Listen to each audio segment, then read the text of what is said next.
Bonjour et bienvenue à ce programme de 15 minutes de grâce et de vérité. Ce sera le pasteur Roland Laos qui apportera un encouragement aujourd'hui et je suis sûre que vous serez bénis. Avant de pouvoir écouter la parole de Dieu, nous allons louer le Seigneur, l'adorer simplement. Alléluia. Seigneur d'amour, Dieu de toute création, je bénirai ton nom pour toujours et toujours. Je proclamerai ta grâce et ta miséricorde et ton amour qui ne faillit jamais. Ta tendre bonté me fait du bien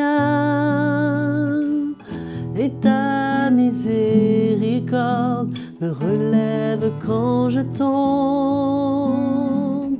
Ta tendre bonté rencontre tous mes besoins. Tu me laves de mes péchés, tu me donnes un cœur nouveau. Tu me laves de mes péchés, tu me donnes un cœur nouveau. Merci Seigneur, merci pour ce chant. On est tellement encouragés. Et maintenant, écoutons la parole de Dieu. Bonjour à vous tous, mes frères et sœurs. Content de vous retrouver dans cette nouvelle session de 15 minutes de grâce et de vérité. Et nous tous ensemble, nous sommes bénis par les chants que Joël nous emmène à chaque session pour louer et adorer Jésus. Et nous la remercions. Nous continuons dans la vie et le comportement du chrétien et nous faisons ce matin « Notre foi n'est pas vaine ». Nous lisons à cet effet dans 1 Corinthiens chapitre 15, le verset 12. Paul nous dit « Or, si l'on prêche que Christ est ressuscité d'entre les morts, comment quelques-uns parmi vous disent-ils qu'il n'y a pas de résurrection des morts? S'il n'y a pas de résurrection des morts, Christ non plus n'est pas ressuscité. Et si Christ n'est pas ressuscité, alors notre prédication est vaine. Et votre foi aussi est vaine. » Nous voyons cette relation qu'il y a entre la foi et la résurrection de Jésus, pour nous espérer dans le futur. Il se trouve même que nous sommes de faux témoins à l'égard de Dieu, puisque nous avons témoigné contre Dieu qu'il a ressuscité le Christ, tandis qu'il n'aurait pas ressuscité, si les morts ne ressuscitent pas. Et nous voyons, frères et sœurs, que la foi en sa mort nous délivre sur cette terre de nos péchés et de notre vie passée. Mais la foi en sa résurrection nous délivre aussi de cette terre. Quand nous allons prendre ce corps glorieux que Jésus va nous donner, notre salut sera complet et nous serons délivrés également de cette terre. Pas de notre passé seulement et de nos péchés, mais complètement d'ici. Nous serons avec lui. De ce fait, la foi en la résurrection est très importante.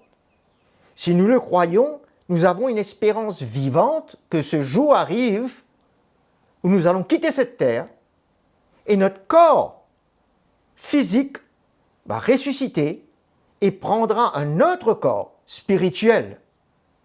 Alors, comme Paul le dit, mais si vous dites que la résurrection n'est pas arrivée, en quoi allons-nous espérer? Notre foi est vaine. Nous sommes encore dans nos péchés. Et nous ne pouvons pas espérer à une vie future. C'est ce qu'il va nous dire dans les versets qui suivent aussi. Car si les morts ne ressuscitent pas, Christ non plus n'est pas ressuscité. Et si Christ n'est pas ressuscité, votre foi est vaine, vous êtes encore dans vos péchés. Et ceux qui sont morts encore sont perdus. Il n'y a plus d'espérance pour ceux qui sont déjà morts en Christ, s'ils n'arrivent pas à ressusciter. Si c'est dans cette vie seulement que nous espérons en Christ, et qu'il n'y a pas de résurrection du corps, nous sommes les plus malheureux de tous les hommes. Mais grâce soit rendue à Jésus, que non seulement il nous a délivrés par sa mort de notre vie passée, mais par la résurrection d'entre les morts, nous allons pouvoir également ressusciter comme lui et être avec lui pour toujours. Notre espérance ne s'arrête pas à cette terre. En d'autres mots, notre foi dans l'œuvre du Seigneur, dans sa mort et sa résurrection, pas seulement sa mort, mais et sa résurrection, donne aux chrétiens une espérance vivante, à ne pas seulement vivre sur cette terre, mais vivre pour toujours avec Jésus. Mais maintenant, Christ est ressuscité d'entre les morts, verset 20, il est les prémices de ceux qui sont décédés. Et c'est ça notre assurance, c'est ça notre foi dans le Seigneur.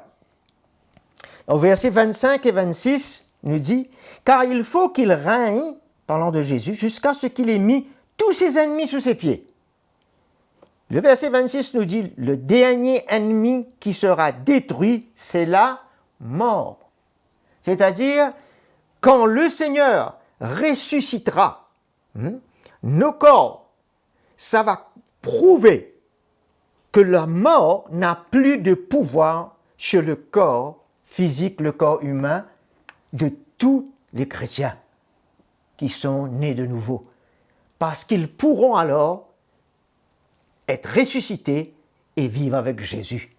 C'est ça, la dernière victoire, comme il le dit, le dernier ennemi, parce qu'il gardait, la mort gardait captif le corps.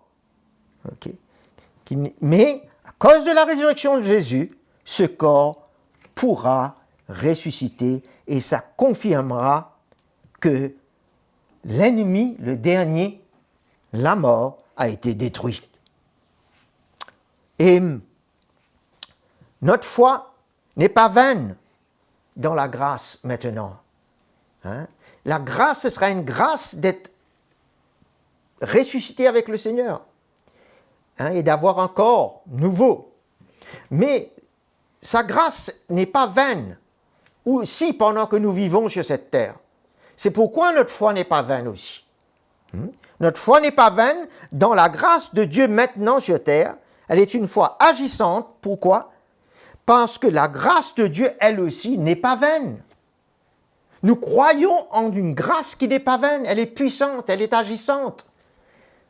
Et c'est parce qu'on croit dans cette grâce que cette foi, notre foi est agissante. Et tout devient possible.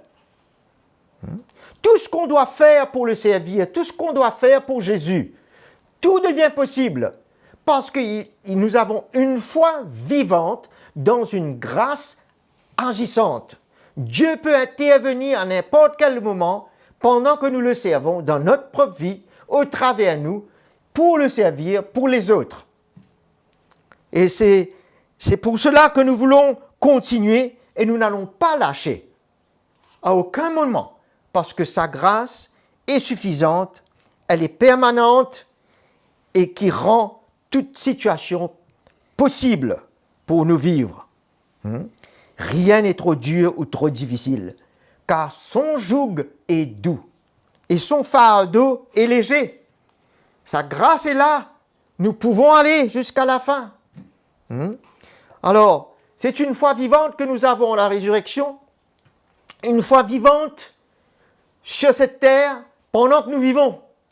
Nous pouvons nous attendre à l'intervention de Dieu à tout moment pour nous délivrer, pour nous aider, pour nous soutenir, afin que nous continuions la course et nous n'arrêtons pas de le servir. Il est dit dans 2 Corinthiens 6, 1, ne recevons pas la grâce de Dieu en vain. Elle est là, elle est disponible. Cette grâce n'est pas en vain. De ce fait, vivons par la foi. Nous n'avons pas une foi vaine. Une foi qui nous donne une espérance vivante dans le futur. Et même pour tout ce que nous avons à faire face, ici-bas. 2 Corinthiens 1, verset 8, Paul nous le dit, pendant le service du Seigneur. Nous ne voulons pas, en effet, vous laisser ignorer, frères, au sujet de la tribulation qui nous est survenue en Asie, que nous avons été accablés à l'extrême, au-delà de nos forces, de telle sorte que nous désespérions même de conserver la vie. Très dur. Mais nous, en nous-mêmes, nous n'avions accepté notre arrêt de mort, afin de ne pas placer notre confiance en nous-mêmes, mais en Dieu qui ressuscite les morts. Voyez, sa foi était en ce Dieu qui ressuscite les morts. Il sait que la résurrection est vraie et va arriver. Et il met sa foi en un Dieu qui ressuscite les morts. Il espère en des jours meilleurs pendant son service et que Dieu va le délivrer. C'est lui qui nous a délivrés et il nous délivrera d'une telle mort dont nous semblerons faire face maintenant. Oui, nous espérons qu'il nous délivrera encore, nous dit Paul. Quelle grâce, mes frères et sœurs, de vivre avec le Seigneur et de pouvoir avoir un témoignage comme celui de Paul. De ne pas seulement lire la parole, c'est glorieux, mais de pouvoir vivre avec un cœur qui est pleinement dans la foi, une foi qui n'est pas vaine. Elle porte ses fruits, elle a des œuvres qui suivent, qui confirment que cette foi est agissante et vivante. Nous ne relâchons point à aucun moment. Jésus est toujours là pour agir dans nos vies, dans nos situations et au travers de nous. Nous allons courir et nous n'allons pas nous fatiguer. La parole nous dit. Et nous pouvons espérer d'une manière vivante parce que dans quelque temps, encore, Jésus viendra nous chercher. Et parce qu'il a ressuscité des morts, nous ressusciterons également avec lui. Quel message glorieux et puissant que nous portons dans notre cœur et que nous pouvons vivre aussi pour lui, avec lui. Le Seigneur vous bénisse. Merci pour votre attention. On se verra sûrement dans la prochaine session pour avoir un autre bon moment ensemble. Merci. Voilà, nous arrivons à la fin de cette émission de 15 minutes de grâce et de vérité avec le pasteur Roland Laos. Ça a été vraiment une grâce et une joie de pouvoir entendre la parole de Dieu qui vient à nos cœurs. Connectez-vous à notre chaîne YouTube CTMI, bien sûr. Et si vous avez des questions, vous avez des commentaires, vous avez un témoignage à nous envoyer, à nous partager, envoyez-les sur l'adresse qui est affichée à l'écran. Et nous nous reverrons la prochaine fois. À bientôt.